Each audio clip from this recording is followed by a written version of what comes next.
Bueno muchachos, esta sería ya la tercera parte de la clase del miércoles de la segunda semana de clases. En este caso, el tema que está estipulado en la carta del estudiante para esta semana es el tema de variables, definición de variables, asignación de valores, inicialización, declaración de variables. Y es un tema muy importante porque cada vez que necesitemos almacenar algún valor, leer algún valor, mostrar algún valor en los problemas que vayamos a resolver y en los diseños de problemas que vayamos a preparar, necesitamos variables. Son un elemento fundamental para resolver cualquier problema en computación. Entonces, tanto en matemáticas como en computación, el concepto de variable es muy similar. Podríamos decir que es el mismo. El concepto de variable se puede decir que es un contenedor de un dato. Se utiliza para almacenar la información necesaria para resolver el problema. Las variables podemos decir que es como nuestra memoria o nuestro espacio de almacenamiento para trabajar en la computadora. Por ejemplo, Eh, si empezáramos a contar la cantidad de palabras que hay en esta oración o en este documento, por ejemplo, en la mente llevaríamos una variable que se llame, no sé, palabras, como es el ejercicio o contador de palabras, que aumentaría en una unidad cada vez que leamos una palabra, contemos una palabra. Ok, probablemente nos vamos a distraer y se olvide el número, pero las variables vienen a resolver estos problemas de almacenamiento. Cualquier información que ocupamos que persista para resolver el problema, o sea, que esté almacenada, va a estar en una variable. ¿Ok? Y las variables en sí, en cualquier lenguaje de programación, tienen tres partes fundamentales. La primera parte es el identificador. El identificador básicamente es el nombre que va a hacer referencia a esa variable. Por ejemplo, cuando resolvimos el problema del volumen, dijimos que L era el identificador para la variable que va a guardar el lado. Cuando resolvimos el problema del volumen en clase, vimos que la variable V iba a ser el contenedor para el dato del volumen. Ok, en este ejemplo de contar palabras, eh, una variable que se llame palabras va a ser el identificador para la variable que va a contar el número de palabras en un párrafo. Entonces, cuando preguntemos en dónde voy a guardar eh, el dato para resolver el problema, vamos a responder en la variable con un identificador, en la variable palabras, en la variable v, en la variable l. Entonces el identificador nos va a ayudar a rastrear, a identificar, por eso así se llama el nombre, cómo accedo a esa palabra o cómo accedo a esa variable o cómo me refiero a esa variable. Ok. La segunda parte es el tipo de dato. El tipo de dato, como vimos en el video anterior, es el conjunto de datos que puede contener, el conjunto de valores posibles que puede contener. Por ejemplo, en este conteo de palabras es un entero, puede tener números enteros. Entonces el tipo de dato es int. ¿Por qué? Porque no podemos tener 1.5 palabras, no estamos contando sílabas en este problema de ejemplo. Cuando vimos el volumen puede ser un número real eh, positivo, ¿verdad? Entonces era un tipo float en ese caso. El lado era un real positivo, entonces era un float también. Ok. Y el valor eh, es el valor como tal que contiene en este momento la variable que puede cambiar. Por eso de ahí el nombre variable, ¿verdad? La idea es que varíe y cambie a lo largo del tiempo según necesitemos. Eh, por ejemplo, un 4 pueden ser cuatro palabras que contamos y ese valor lo almacenamos en la variable palabras. En el volumen, el valor actual cuando empezábamos era uno, si no me equivoco, que pusimos un valor para iniciar. Y luego quedaba con el valor del cálculo del volumen, que era L por L al cubo. Ok. Eh, En la computadora, cuando vimos las partes, hablamos de que la memoria RAM, que era una memoria de acceso aleatorio, de acceso más rápido, es donde todas las variables van a estar almacenadas en la computadora. Es decir, que cuando queremos almacenar una variable y necesitamos modificar datos de la variable o algún valor, sumar, restar, multiplicarlo, todas las variables son leídas de la memoria RAM y son modificadas en la memoria RAM. ¿Ok? Cuando colocamos una variable en memoria RAM, se le va a asignar una dirección, que ahorita no nos interesa mucho verlo, pero con esa dirección yo voy a poder acceder más adelante a esa variable. Esa dirección es completamente aparte del identificador, del tipo de dato y el valor. Esa dirección es un aspecto lógico que me dice esta variable, palabras de tipo entero, que vale 4, está almacenada en una posición en memoria. Eso nada más es la dirección. Ok. Entonces, ¿cómo hacemos nosotros para decirle a la computadora, necesito que me almacene una variable que se llame palabras, que sea entero y que tenga valor 4 en memoria? Eso se llama una declaración. Cuando una declaración se realiza, la variable existe, la variable está en memoria RAM. ¿Ok? Y a partir de a partir de la declaración es cuando definimos esos tres atributos o partes de la variable: el identificador, el tipo de dato y el valor. Otro concepto muy similar, que es una operación en Python y en muchos lenguajes de programación, es la inicialización. La inicialización, como vimos anteriormente, es darle un primer valor a la variable. ¿Ok? Un primer valor puede ser un valor necesario para resolver el problema o un valor,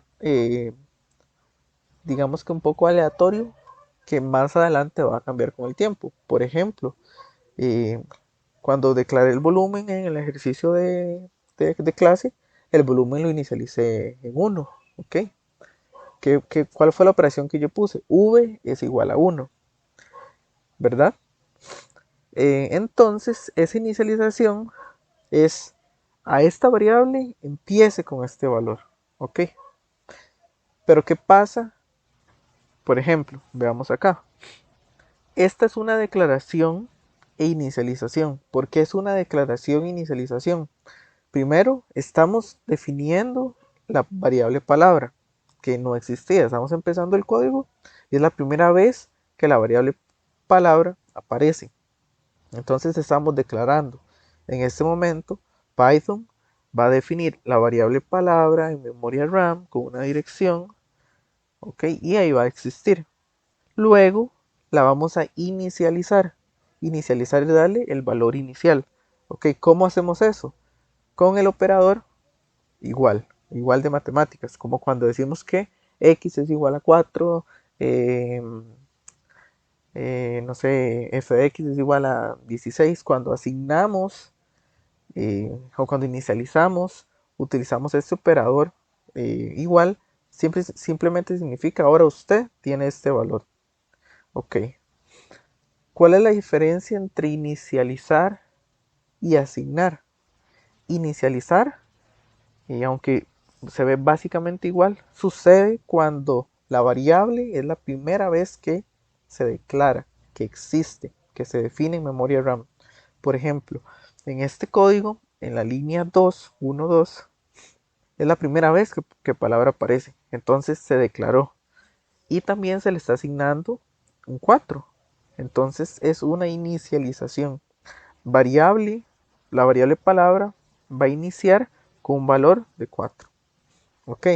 La otra operación es la asignación. La asignación lo que hace es este, hacer que la variable, por ejemplo, en este caso palabra, tenga un nuevo valor. Se asigna un nuevo valor.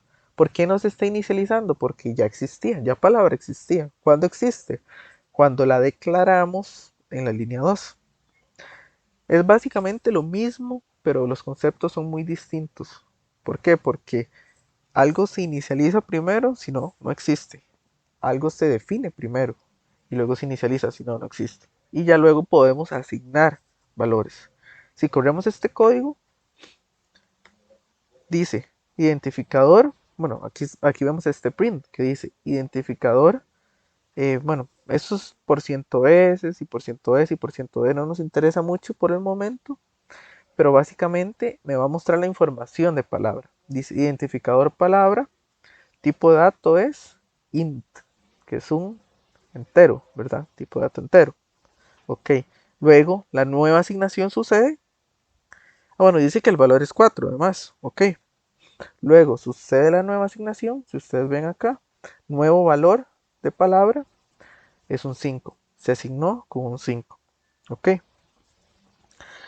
Lo que sucede con Python y con el proceso de asignación, más que todo, porque inicialización eh, siempre va a ser igual, es igual que en todos los lenguajes. Nosotros podemos inicializar una variable con un tipo de dato, por ejemplo, entero, y luego le asignamos un valor de un tipo de dato string. Entonces, ¿qué hace Python? Cambia el tipo de la variable, cambia la parte del tipo de dato de variable según el valor que se le asigne. ¿Se puede cambiar el identificador de la variable? No. ¿Por qué? Porque una vez que es definido en memoria, siempre se va a llamar.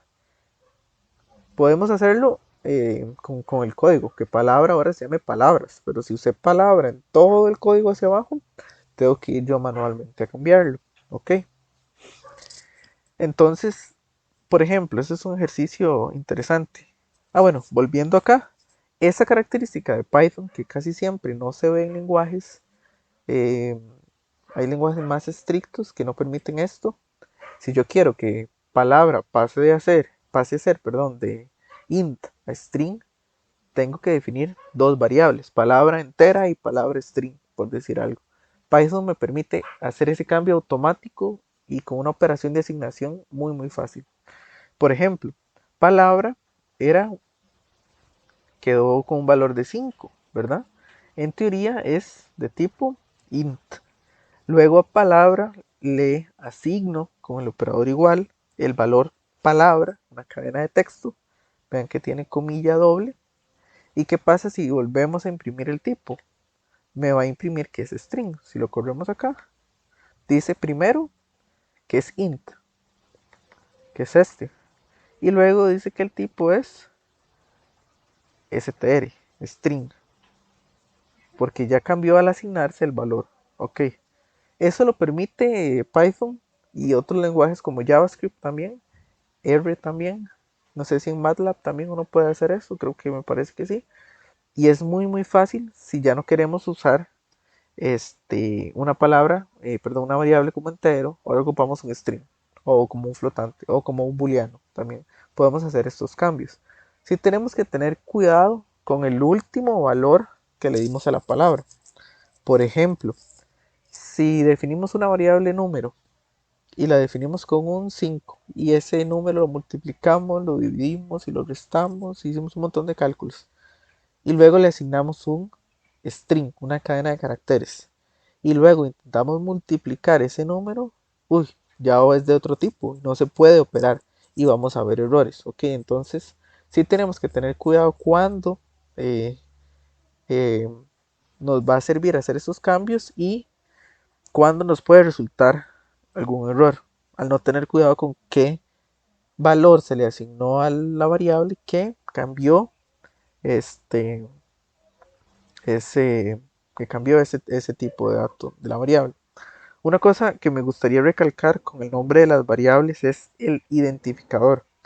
El identificador es el nombre de la variable y ojalá siempre, siempre debe estar relacionado con el problema que se va a resolver. Por ejemplo, en mate podemos referirnos a los lados como L, al volumen como V. Entonces, los nombres, los identificadores de las variables tienen sentido. Yo puedo haber resuelto el problema del volumen guardando la medida del lado una variable que se llame manzanas y el volumen otra variable que se llame peras. Y puede ser que peras es igual a manzanas al cubo. Puedo hacer enredos así que le quitan legibilidad al problema, pero funciona, o sea, se permite. Python no se va a quejar por el nombre que usted le ponga a la variable, pero sí, a la hora de resolver el problema, tiene que ser significativo. De hecho, eso es un rubro que sí voy a buscar en las tareas, en los diseños de, de la tarea también, del examen y en los labs, que los nombres siempre sean significativos al problema, es decir, que tengan relación con la función que están resolviendo. Ok, retomando acá, vamos a hacer una pequeña práctica donde vamos a leer valores de entrada, que ya hemos visto poco a poco cómo se ve, y eh, resolver un ejercicio muy sencillo.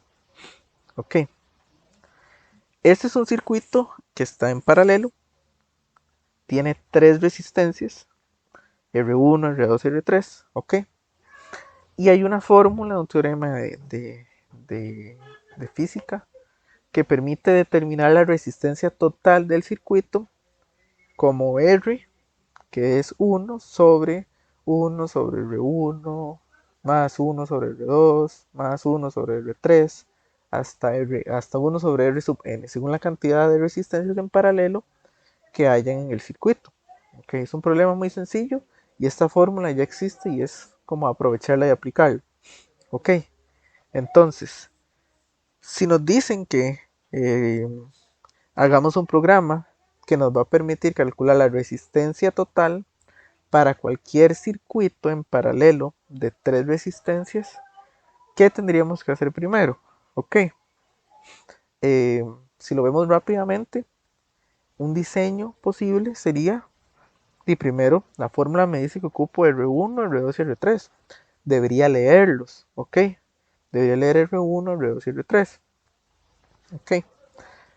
Digamos que el valor en ohmios de las resistencias, que es la medida de la resistencia, siempre van a ser enteros. Okay. Digamos que es un requerimiento del problema, siempre van a ser enteros. Entonces deberíamos leer tres enteros. Ok. Uno para R1, otro para R2 y otro para R3. Ok. Esos valores yo necesito usarlos en mi fórmula.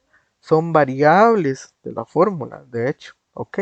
Entonces, el primer paso, que es el que vemos acá, vamos a ir viéndolo poco a poco, es leer R1, R2 y R3. ¿Qué vamos a hacer? Vamos a declarar, declarar R1, ¿verdad? Ahí se declaró R1 y se inicializa con el valor del usuario. Ok, entonces input, ¿se acuerdan la función input que es para leer? Va a leer el valor como una cadena de texto y va a mostrarle al usuario el texto que pongamos ahí. En ese caso vamos a ver un mensajillo que va a decir ingrese R1 y va a leer R1. Ok, ahí declaramos R1 y le inicializamos con el valor que el usuario digite. Ok, luego acá dijimos que iban a ser enteros. Ok, entonces vamos a hacer que R1 sea un entero. ¿Cómo hacemos eso? ¿Se acuerdan que el tipo de dato entero se llama int en, en Python?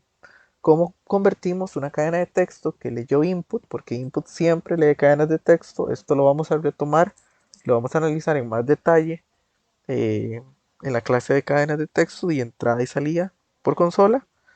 Pero por el momento vamos a aprovechar la función input siempre para leer.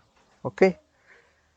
Eh, para convertir a un entero usamos el tipo de dato y el paréntesis. Ok, aquí vemos que legibilidad del código, un espacio entre paréntesis, igual acá. Entonces, leímos el valor, declaramos R1 e inicializamos. Luego, asignamos, asignamos R1 como un entero a R1 también. Ok, ¿Cómo es que una variable se asigna a otra variable? Sí se puede. Usted en matemáticas puede hacer que x sea igual a y, o que x sea igual a x. ¿Qué valor queda en x? X.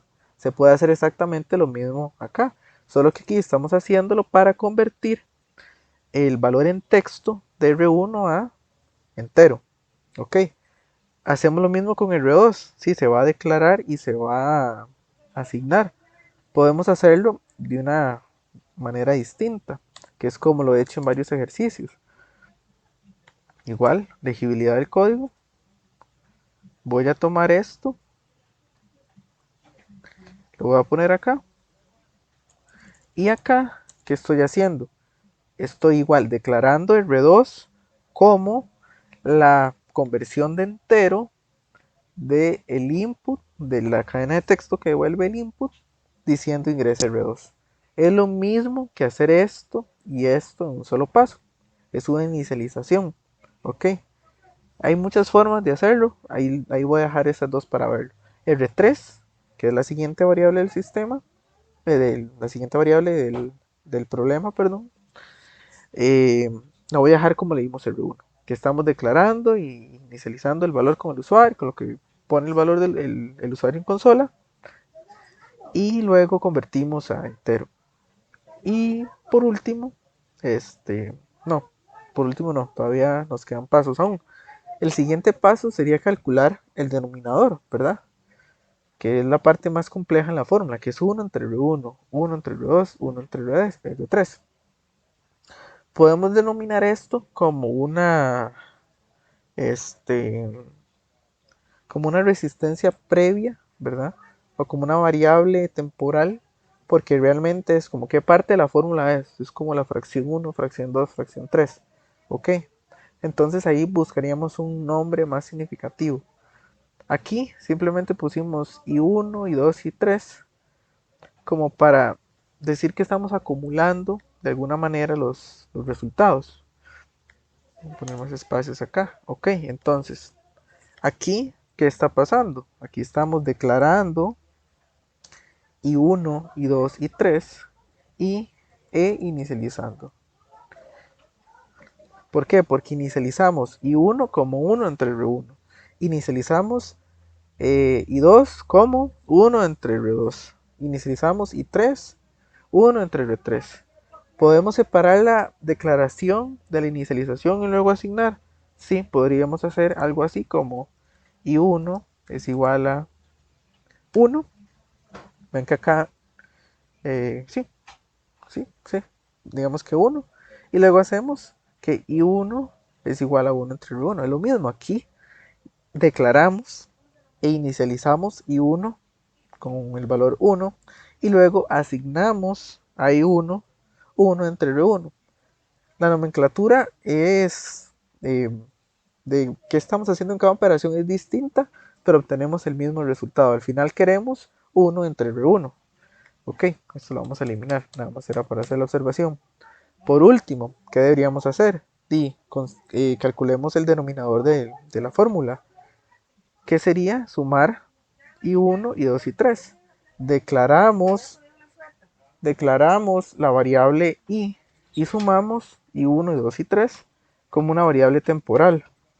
Y por último, tendríamos que calcular R, que es el objetivo final de la fórmula. ¿Cómo? Dividiendo 1 entre I1. ¿Ok? Que son estos pasos acá. Finalmente sería bueno mostrar el valor de R al usuario, que sería eh, la resistencia total de circuito. ¿Ok? ¿Cómo se vería esta ejecución? Lo vamos a ver acá. Ingresa R1, digamos que es 5, R2 6, R3 7. Y al final vemos que R es igual a eso. ¿Ok? ¿Podemos compactar más el código? Declarar menos, inicializar menos, sí. Con la práctica ustedes van a ver que más adelante el código que antes hacíamos en 12 líneas, 13 líneas, lo compactamos más porque tenemos más práctica y más comprensión de que podemos inicializar de una vez con el valor que queremos en lugar de hacerlo luego de una asignación. Podemos hacer cosas así como en este ejemplo. Igual acá ajustamos legibilidad del código siempre entre paréntesis, poner espacios en blanco. Ok, leo de una vez R1, R2 y R3. Luego calculo la fórmula tal y como está en, en, este, en, la, en la parte de análisis del problema, que es esta aquí, que sería 1 entre, abro paréntesis, 1 entre R1 más 1 entre R2 más 1 entre R3, cierro paréntesis.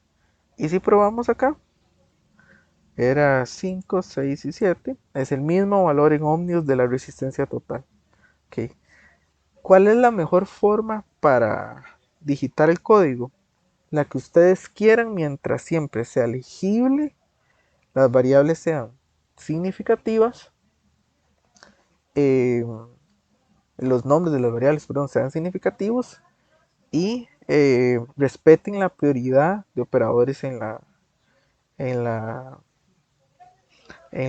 fórmula para no tener errores. Ven que acá claramente el denominador tiene que estar listo para poder dividir acá.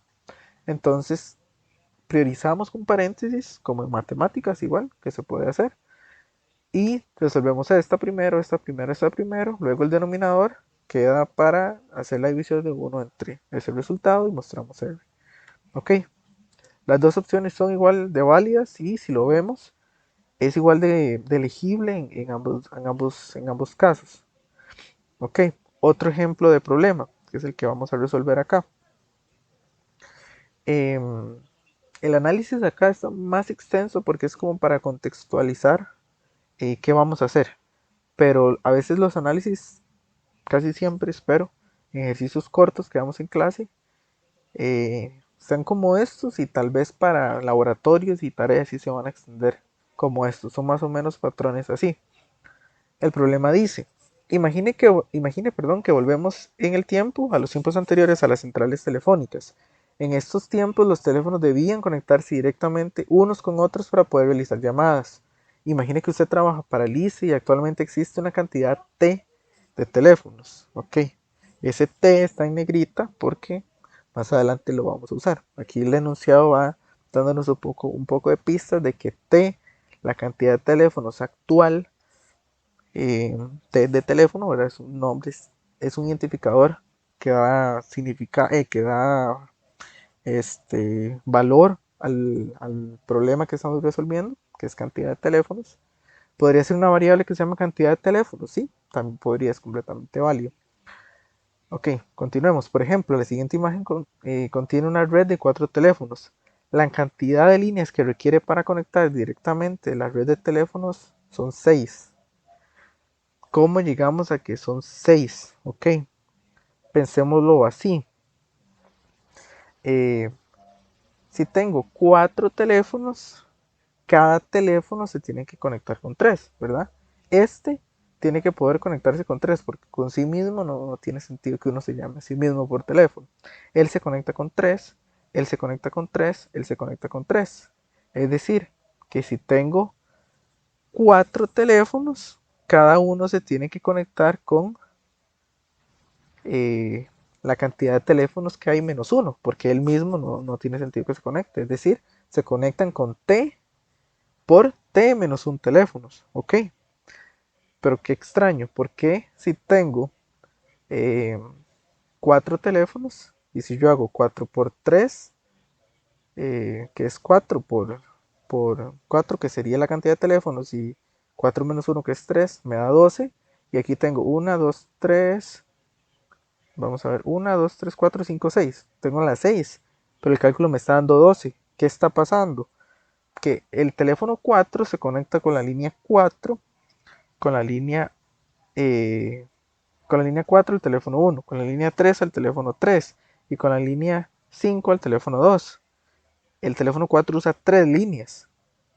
¿Y qué pasa con el teléfono 2? Usa la línea 1 para eh, conectarse con el teléfono 3, usa la línea, no, perdón, la línea 2 con el teléfono 3, usa la línea 1 con el teléfono 1 y vuelve a usar la línea 5 para conectarse con el teléfono 4. Es decir, que esta línea es compartida. Entonces yo no puedo decir que cada teléfono se conecta este, con la cantidad de teléfonos menos uno. ¿Por qué? Porque estoy contando dos veces la línea que ellos comparten. ¿Ok? Entonces ese 12 que nos da 4 por 3, tenemos que dividirlo entre 2 porque para todos los posibles casos que yo diga este se conecta con este y este se conecta con este, esta línea se va a contar dos veces y va a pasar con todos. Estoy duplicando en el conteo. Simplemente dividimos entre 2. ¿Ok? Entonces, dice el problema, eh, la cantidad T es la cantidad actual de teléfonos. Y según la cantidad actual de teléfonos, tenemos una cantidad de líneas, que en este caso es 6, retomando esa parte. Ahora el ICE desea expandir la cantidad de teléfonos a T1, es decir, va a incluir una cantidad nueva T1 de teléfonos. Su trabajo como ingeniero es determinar cuántas líneas nuevas se necesitan instalar. Ok, hagamos un programa que muestre la cantidad de teléfonos y líneas nuevas que se deben instalar. El problema dice algo muy parecido a lo que quiero plantear.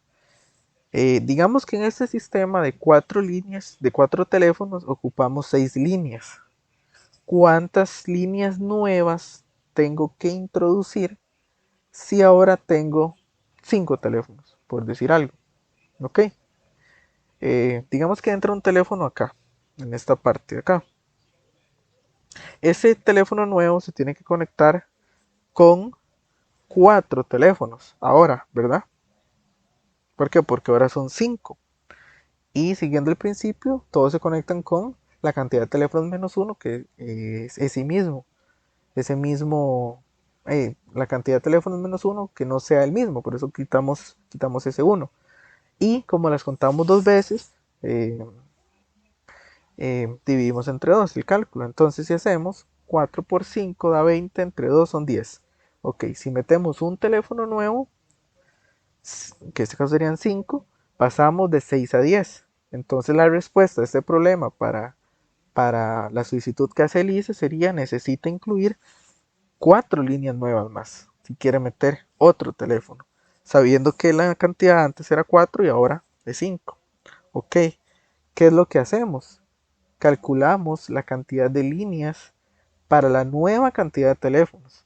Calculamos, perdón, la cantidad de líneas para la antigua cantidad de teléfonos y hacemos la resta. En ese ejemplo nos dio 4. ¿Ok?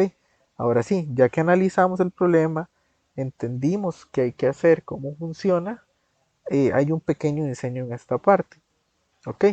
¿Qué haríamos? Leer T. El problema nos habla de T como el número actual de teléfonos. Ok.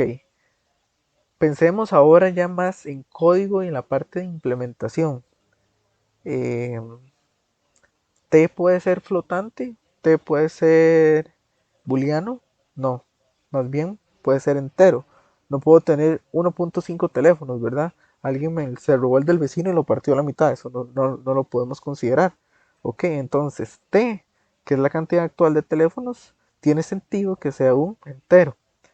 Tn, digamos que Tn va a ser la nueva cantidad, N de nuevo, Tn va a ser la nueva cantidad de teléfonos que va a incluir el ICE. ¿Ok? Entonces, ¿cómo calculamos la cantidad antigua de líneas de teléfono? Vimos que era la cantidad actual por la cantidad actual menos uno, es decir, que se conecten con todos menos con el mismo por cada teléfono y dividimos entre 2 porque contamos dos veces. ¿Ok? Y guardamos en L. Vamos a decir que L, que es el número de líneas, va a tener la cantidad de líneas con la cantidad de teléfonos que tenemos actualmente. Hacemos exactamente el mismo cálculo para la cantidad de teléfonos nueva, que va a ser la cantidad de teléfonos nueva por la cantidad de teléfonos nueva menos 1 entre 2, me va a dar la nueva cantidad de líneas eh, que se implementan con esa cantidad de teléfonos. Y lo vamos a guardar en una variable que el identificador es relativo al problema, que se llama líneas nuevas, LN, para hacerlo un poco más corto. Puedo hacerlo líneas nuevas, sí, pueden alargar el nombre mientras se mantenga el sentido del problema. podemos hacer una variable que se llama líneas nuevas para el nuevo servicio del ICE que quiere implementar a partir del 2005. Sí, una variable puede tener 60, 70 caracteres si quieren, pero la idea es mantenerlo en un intervalo como de 10 a 15 letras, ya, porque ya se hace muy grande y van a ver que estar escribiendo esa variable a cada rato para poder hacer un cálculo va a ser muy tedioso. Ok, continuemos. ¿Cómo calculamos la cantidad nueva, la cantidad de líneas que el ICE debería implementar con la cantidad nueva de teléfonos? Simplemente a la nueva cantidad de líneas le restamos la anterior y eso nos va a dar la diferencia de líneas que requiere el cambio al introducir esa nueva cantidad de teléfonos. Guardamos ese resultado deberíamos mostrarlo más adelante. ¿Por qué? Porque ese es el resultado que espera eh, el informe del ICE. El informe del ICE nos da toda la información y nosotros hacemos el programa y le mostramos el resultado. ¿Qué pasa si no guardamos el resultado? ¿Qué mostramos? Es importante entonces guardarlo. Ok, ¿cómo se implementa? Eh, Decía acá, vamos a ir pasando a la parte que vimos en el lab, que era pasar los comentarios de línea con el diseño para seguir que estamos haciendo lo correcto. Ponemos el hashtag acá, leer un número como T. Vimos que va a ser entero, ¿ok? Y voy ajustando el código de una vez para que nos quede la práctica de elegibilidad. Ok, leemos un número como T, entero, que dice ingrese la cantidad actual de líneas de teléfono. Ok, es un texto significativo que se va a mostrar. Input lee un string, una cadena de caracteres, int lo pasa entero, ¿verdad? Es lo mismo que vimos en el ejemplo anterior. Ponemos hashtag y ponemos acá. Leer el número nuevo de teléfonos como TN, igual que arriba, ingrese la nueva cantidad de líneas de teléfono, que es TN. Ok, dice que calculamos esto acá, podemos ponerlo acá, calcular y guardar en L, ¿verdad? Voy a copiar acá, guardar L. Y aquí estamos haciendo eso. Calculamos eso y ahora L tiene este cálculo. L se está declarando por primera vez. Ven que aquí en el código hasta ahorita aparece L, se está declarando y se está inicializando con el valor del cálculo en la fórmula. ¿Ok? Podemos declarar L primero con un valor inicial. Sí, podemos decir que L es 1, por decir algo, y luego asignamos el valor de la fórmula. Pero aquí eh, lo hicimos de esta manera. Ok, pasa lo mismo con, voy a copiar esto acá, pasa lo mismo con TN, ¿verdad? Calcular con la fórmula y guardar en LN. Ujú. Ok, luego guardar el resultado, que el resultado, que no olvidar el hashtag, el resultado va a ser ln menos L. La cantidad nueva menos la vieja me va a dar la diferencia. Y finalmente, mostrar el resultado. ¿Ok? Como vimos anteriormente, no podemos sumar, eh, no podemos sumar lo que es un entero con un string, ¿verdad? Tenemos que convertir el resultado a string con str. ¿Ok? Y el texto que dice se debe agregar la siguiente cantidad de líneas a la red, que sería este. ¿Ok? Probemos con el ejemplo. Antes teníamos 4 teléfonos, que fue ese. Ahora tenemos 5 teléfonos. La nueva cantidad es 4, que era 10 menos 6, que era en este caso. ¿Ok? Entonces, este ejercicio va a quedar resuelto para que ustedes ojalá, si lo quieren resolver ustedes mismos primero, pueden leer el problema acá, luego hacen su propio diseño, su propio análisis, prueban como yo probé. Yo ahorita probé mentalmente porque sin pizarra cuesta más. pero aquí podemos ver que el resultado es correcto. Lo bueno sería que ustedes prueben este algoritmo con los valores que quieran y hagan algunos cálculos. Ok. Lo que sí quiero ver acá, que lo voy a poner aquí, es conversiones. Hagamos las conversiones. Ok. Pasemos primero conversiones de tipos de datos de variables. Ok. Entonces pasemos. Bueno, aquí voy comentando más o menos los ejercicios que voy a hacer.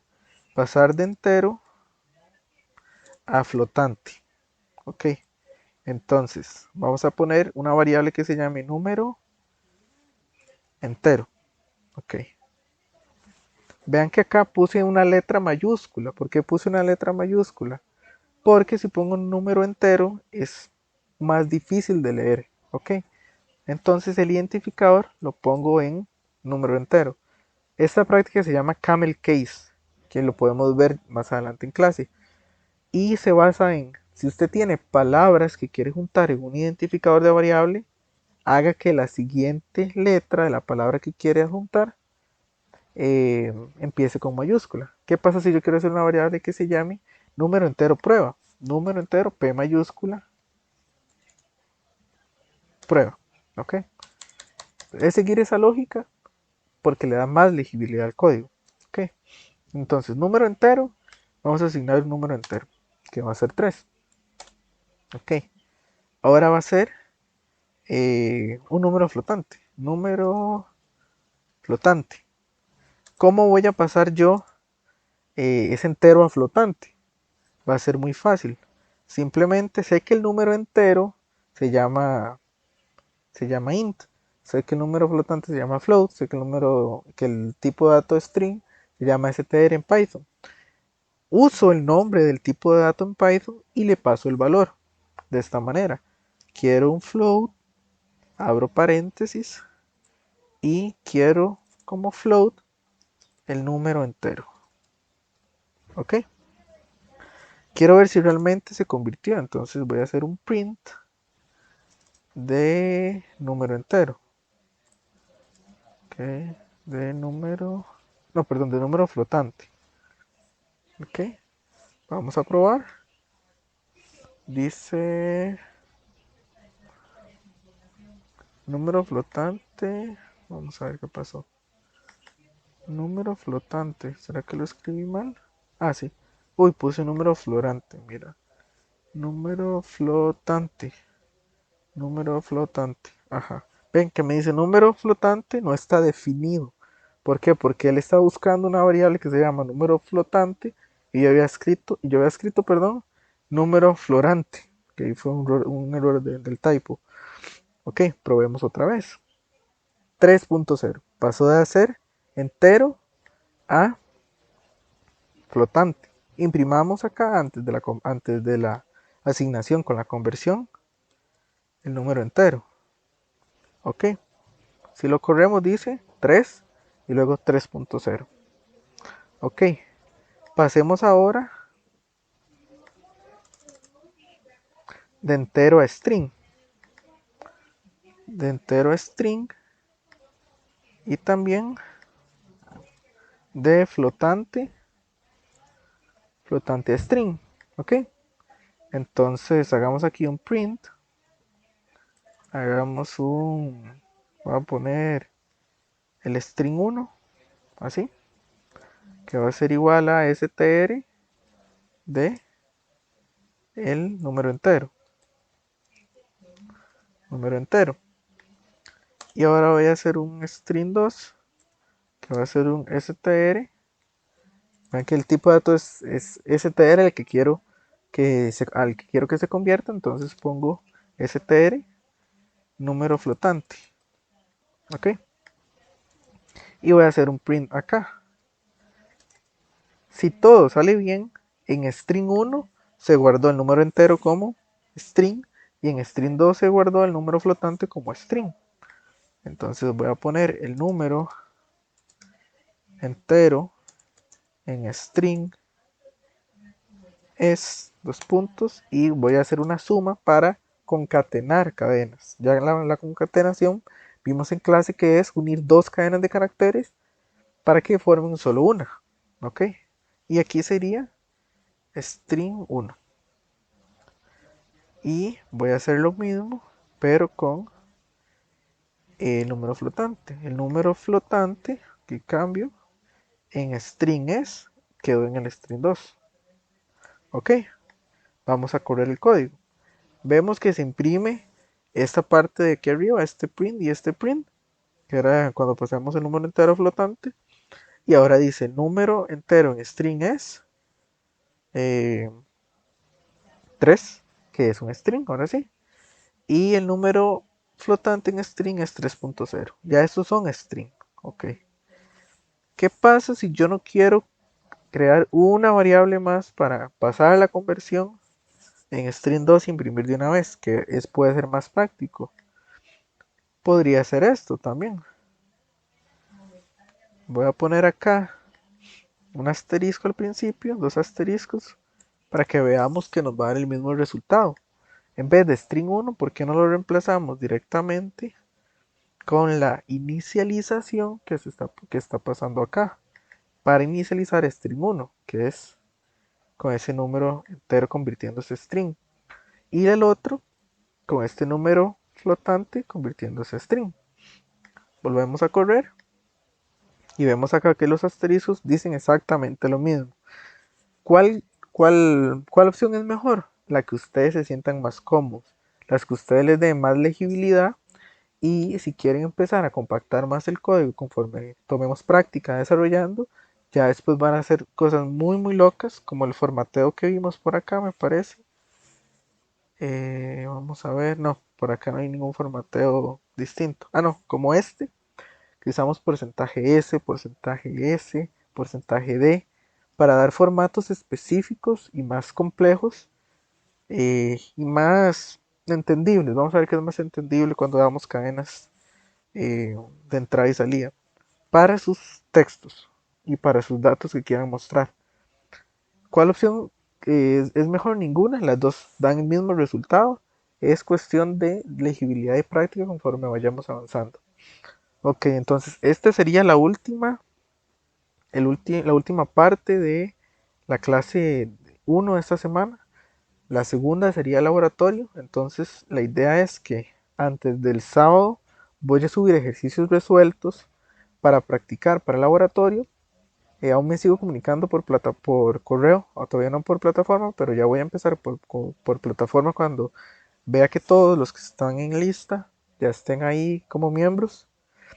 Y esos ejercicios de práctica que yo voy a resolver igual grabados y va a estar el código para que ustedes revisen, va a servir mucho para lo que es el laboratorio la primera aproximación que van a tener resolviendo ya problemas en código. La idea es que vean esos problemas, los intenten resolver, tal vez pueden agregar celdas acá y ponen mi versión del problema y resuelven ese problema. Resuelven cualquier ejercicio que yo haya resuelto en los cuadernos de Jupyter, de variables, de tipos de datos o de sistemas de números, o de los ejercicios que voy a resolver. Cualquiera de esos es válido para practicar para el laboratorio. Ahí van a agarrar más fluidez a la hora de diseñar, de analizar e implementar. Van a hacer prácticas de pruebas, que es lo que nos interesa, y ya van a ver que con dos o tres veces que empiecen a imprimir mensajes, empiecen a leer números, a convertir un string a un flotante y hagan estos cambios acá, van agarrando más práctica para resolver y para codificar sin revisar los ejercicios que hemos hecho, porque en la práctica les van a quedar de memoria, van a ver que es muy fácil adquirir, adquirir conocimiento y memoria sobre cómo son las instrucciones en Python y cómo hago esta operación, cómo hago esta, qué pasa si pasa este error. Practicando la mejor aproximación para hacerlo. Ok, entonces eso sería todo muchachos. Muchas gracias y nos estaremos hablando por la plataforma para coordinar lo del sábado y lo de la videoconferencia.